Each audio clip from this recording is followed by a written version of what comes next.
Joshua Lawrence Chamberlain, a life forged in triumph and tragedy. Joshua Lawrence Chamberlain met Ulysses S. Grant under tragic circumstances. In June of 1864, the Union had just attempted an attack on Confederate troops around Petersburg, Virginia.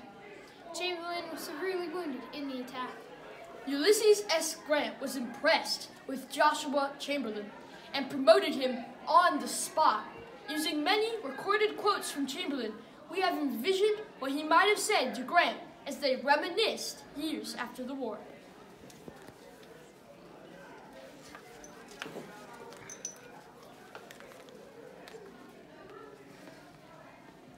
Well, Chamberlain, the surgeons thought you died from your wounds at Petersburg, but you lived and your bravery there was only part of your contribution to the war.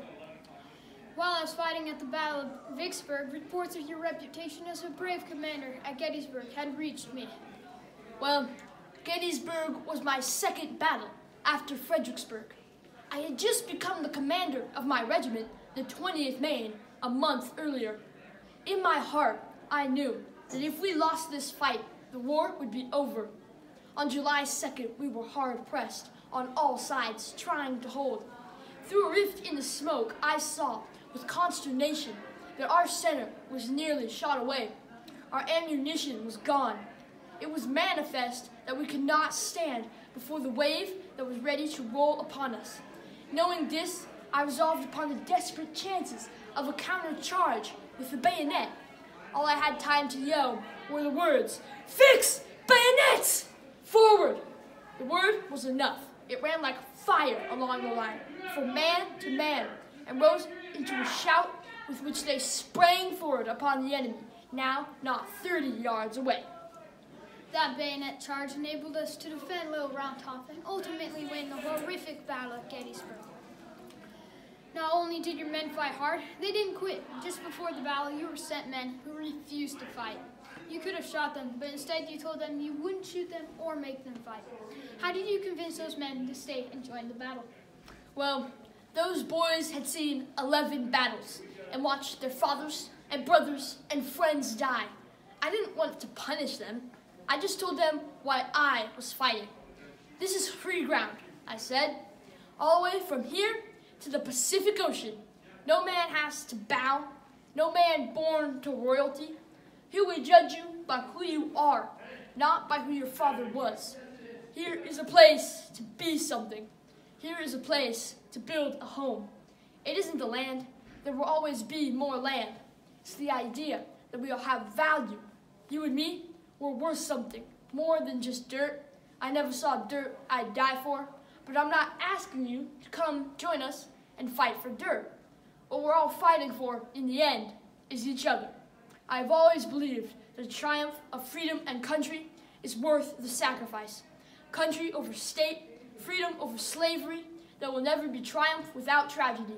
Those boys all joined the fight." Well, you are best known for your actions at Gettysburg, where you received a Medal of Honor. Tell me more about your other battles. You were appointed Lieutenant Colonel of the regiment on August 8, 1862. And your first battle was the Battle of Fredericksburg in the December of that same year. What do you remember from Fredericksburg? Well, Fredericksburg opened my eyes to the tragedy of the war. We watched as our troops, under fire, crossed the canal to the last slopes beneath the death-delivering stone wall. With each volley of fire from the Confederates, our whole line sank as if swallowed up in death, the land strewn with the broken bodies of the brave. On we pushed up the slopes, slippery with blood. The dead and wounded lay thick even here, fragments of limbs trampled underfoot. It was a cold night, and we had to sleep, but necessity compels strange use. For myself, it seemed best to bestow my body between two dead men and draw another crosswise as a pillow. A Bible fell from the coat of one of the forsaken sufferers, and I was able to return it later to that mother who had lost her son. The war was tragic. You were wounded 6 times and suffered pain for the rest of your life from these wounds. Before the war, you had a comfortable job as a professor of languages at Bowdoin College. You spoke 8 languages, right? Actually, I spoke 9 languages. But military matters and the study of combat were in my blood. My great-grandfathers were soldiers in the American Revolutionary War. My grandfather was a colonel in the War of 1812. My father also served in the military in the Aroostook War of 1839. So I wrote to Governor Washburn saying, I have always been interested in military matters, and what I do not know in that line, I know how to learn. I knew I could learn. I taught myself Greek and Latin so I could attend Bowdoin University. In college, I met Harriet Beecher Stowe and came to believe that a great and free country is not merely defense and protection. For every inner spirit, it is an opportunity and inspiration. I also believe that a great and difficult duty is placed upon all of us to help the poor among us whose enfranchisement was the single incident of the war, to make themselves truly free. I also felt strongly that no state could hold its hands the death warrant of a nation. Well, many people in Maine agreed with your feelings against slavery. Most didn't think that everyone needed to go to war. Why did you feel so strongly that you took a leave of teaching and enlisted in the army? I feared this war, so costly in blood and treasure, would not cease until the men of the North were willing to leave good position to rescue our country from desolation and defend the national existence against treachery. Character, which was the growth of the centuries, was tested and determined by the issues of a single day. Some thought it was a political question, but I do not think politics and morals are so utterly alien and exclusive as some find it necessary to maintain. I hope our future leaders will not find politics and morals exclusive. Speaking of politics and morals, we were both there at the end of the war.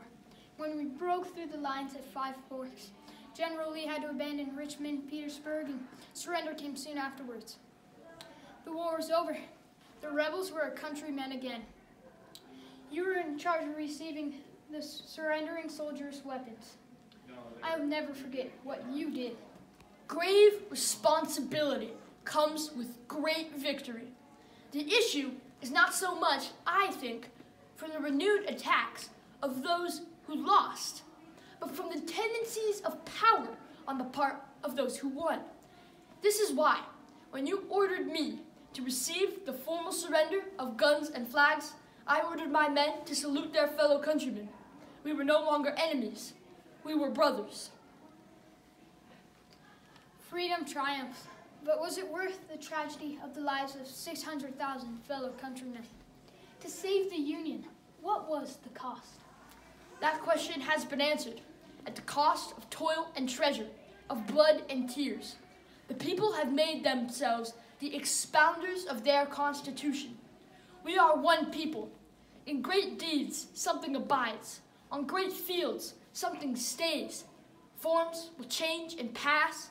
Bodies disappear, but spirits linger to consecrate the ground for the vision place of souls. Generations that know us not and that we know not of shall come to this deathless field to ponder and dream. And lo, the spirit of a mighty presence shall wrap them up in its bosom, and the power of the vision pass into their souls. Though we will die, the cause for which we fought for shall live on.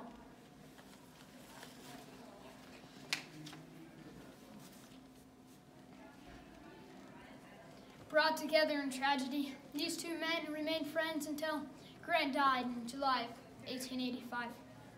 Chamberlain traveled from Maine to New York City to be present at the memorial service honoring his friend. After the Civil War, Chamberlain returned to Maine. He was elected as governor of Maine 4 times and then served as president of Bowdoin University. He resigned because of poor health caused from his wounds from the Civil War. On February 24th, 1914, Chamberlain finally died from the wounds he had received the day he met Grant 50 years earlier, making him officially the last casualty of the Civil War.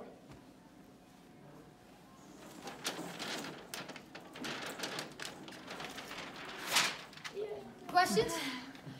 Ballot.